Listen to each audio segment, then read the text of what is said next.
This is Radar for On the Radar Tape Blog, coming to another edition of MLB observations of the hot stove and everything that's going on. This is week number 8 that I've been doing this for this current hot stove of the 2020-21 offseason.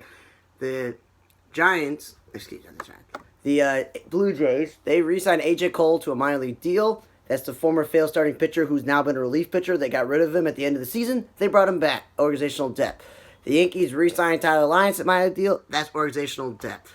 The Diamondbacks signed Brian Holiday minor league deal. That's organizational depth. As Marnie Alcantara, the former Cubs prospect, who's now bounced around from team to team in a super utility role, major or minor league deal. This time, it's a minor deal with the San Francisco Giants for, like I said, organizational depth. The Mariners hired Asashi Wakuma as a special assignment coach. Good for him. His best years as a major league pitcher were only with Seattle, so that's a good thing. There was the time where he was going to leave them but failed the physical with another team, so it didn't happen.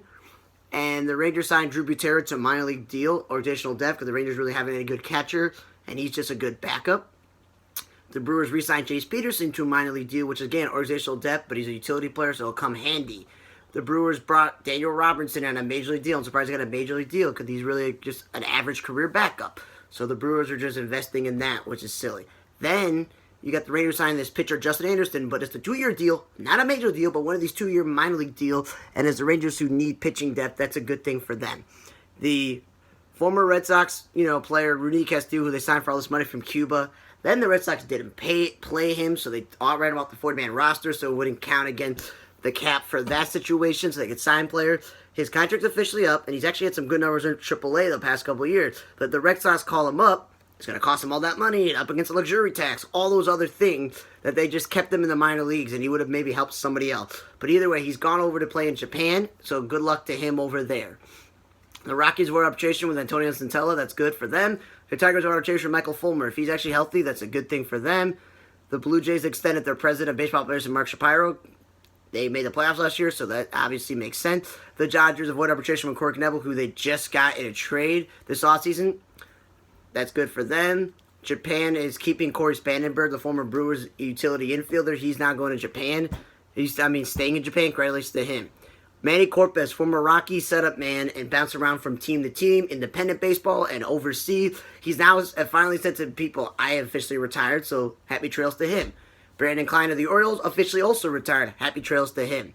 Now, big news for Cubs fans is that Kyle Schwarber was let go this offseason. He has signed with the Nationals. Now, one thing is, if the Nationals do not have a DH, they're going to have Josh Bell, who's below average first baseman, and Kyle Schwarber, who we all know has no business playing the outfield, playing left field. The guy even didn't play much DH this past year when they had the DH because the Cubs were like, let's just keep him where he is. So he is playing left field on a regular basis this season if the DH doesn't happen, and that is going to then lead to the Nationals moving their Juan Soto from left field to right field. It's not that Juan Soto's a bad outfielder, but when you've been in left fielder your whole entire career and they're asking you to move to right field to accommodate somebody, it can go in many ways. You can go disaster, horrible, just not good at it. You can get injured playing out of position. You can then take what you made a bad play in the outfield to you when you go up to bat, and that won't help the guy just won a batting title. So that's where I'm like, if you would sign like Michael Brantley, who at least had been a career outfielder in his career, or somebody else who's like a Marcell Ozuna, yeah, I could see it. You could maybe spin it that way. That I understand. The White Sox, though, they made a move that actually made sense. They signed Liam Hendricks to a 3-year deal to be the closer. The former Twins starting pitcher who had injuries and bounced around became a reliever, and even the A's let him go a couple of times. He has found this groove over the past 2 to 3 full seasons. He's pitched really well. So hopefully the White Sox are in that 5 to 6 year peak of what he's going to be when they sign him to this deal, because then the Sox will have a shutdown closer, and if Aaron Bummer's healthy, along with Evan Marshall, that's a good bullpen right there, and they got some other young players, and they got Lance Lynn, so they helped them get themselves another veteran. Now they're looking for some DH, the left-handed bat in the lineup. That will be good. So that's a great move for the White Sox, and it doesn't cost them as much, and they can always bring back Alex Colomé or somebody else. Now, the Mets signed Jose Martinez. I don't understand that. There's no official DH. You have already Dominic Smith, the first baseman, playing left field because, the Alonso, the Polar Bears entrenched at first base.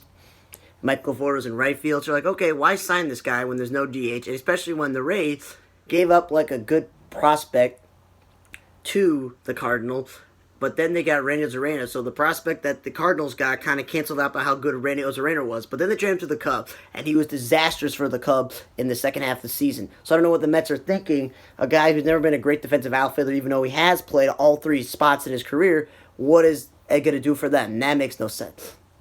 On that deal with Jose Martinez. Phillies signed Archie Bradley. They haven't been lucky over the past couple years with Tommy Hunter, Pat Neshek, Dave Robertson, and Sir Anthony Dominguez, and everybody that they've had. The issue has been none of their veteran relief pitchers have ever stayed healthy, so they're relying on extra starting pitchers from their rotation or minor leaguers, and it hasn't worked out for them. The Phillies haven't made the playoffs. So hoping that signing Archie Bradley, who has been the closer before, and he's not that old, and he's kind of in the middle of his prime of his career, that's a good move. So that's a good move for the Phillies. They got themselves a closer now. Dodgers avoid arbitration with Dylan Floro. They need as many relievers as possible when you lose a couple guys in free agency. The Giants, speaking of the Dodgers, signed their starting pitcher, Alex Wood. Now, the Giants keep doing this. Gosman and Drew Smiley, you name it. They keep signing guys who haven't been the most healthiest or the most consistent, and then they rehab them a bit, and they're not going anywhere, so there's not pressure, and it works out for them. So hopefully Alex Wood can rebound, stay healthy, and have a good year with the Giants, so it can help them out the following year getting some money. The Rockies avoid arbitration with their setup man, Michael Givens. That's good for them. The Angels have signed Kurt Suzuki to a deal. It's shades of last year. The Angels signed Jason Castro, a veteran, and then flipped him because they're not going anywhere. So Kurt Suzuki will definitely be an improvement over the fact they have no real catchers in the lineup. And as I said, like Castro, you bat him at the bottom of the lineup. It's a good spot for him. Only problem is the Angels have a great rotation. So that's really not going to matter who the catcher is.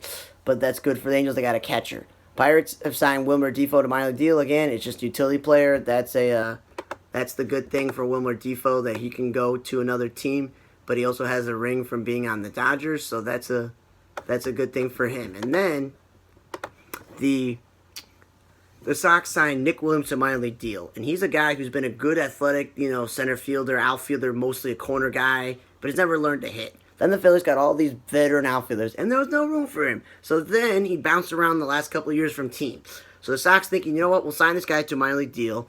He'll be organizational depth in case like Adam Eaton or somebody else gets hurt. But I'm thinking to myself, you got Adam Engel who can win a Gold Glove right now, and Louis Garcia, who's been a leadoff hitter before and can play anywhere. I'm really going to waste a roster spot on Nick Williams? It's just a minor league deal.